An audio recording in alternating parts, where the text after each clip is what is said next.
So once we've completed inspection reports, usually the appraisal is ordered day 1 or day 2 by the lender. What happens there is an appraisal management company is contracted from the lender, who is a neutral third party. They're more of like a broker.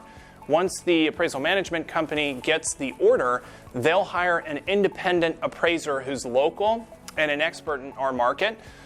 They are totally removed from the buyer. The buyer has no choice in the matter in who appraises the house. Neither do we as agents. So they're entirely neutral. That order is placed usually day 2 or 3. Our team is really pushing the buyer's agent and lender to get that ordered right away. That's usually our longest waiting period. It's about a week or 2 before that appraiser comes out and takes a look at the property. They're going to be doing full measurements of each room, making sure that they take pictures of all of the bedrooms. They're providing a pretty detailed appraisal report to the lender to verify that we come in at 1, value, our contract price. Number 2, there's no lender required repairs.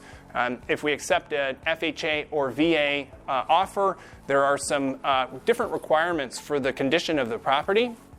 Once that appraiser has been out to the house, usually 2 to 3 days later, we'll get that appraisal report.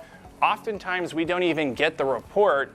We just get notification from the buyer's agent that we're good on our value and there are no other additional repairs. Now, the big question everyone always asks is, what happens if that appraisal comes in low?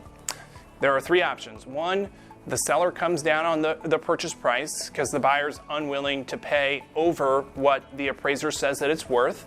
2, the buyer comes up with a cash difference. So to keep it easy, let's say it appraises at $100,000.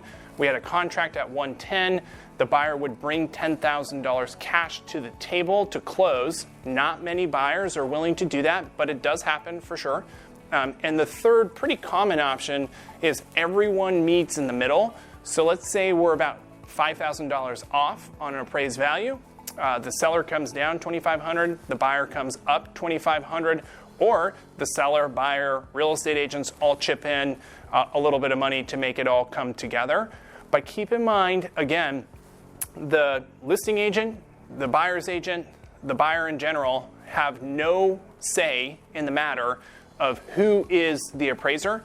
They're an entirely neutral third party.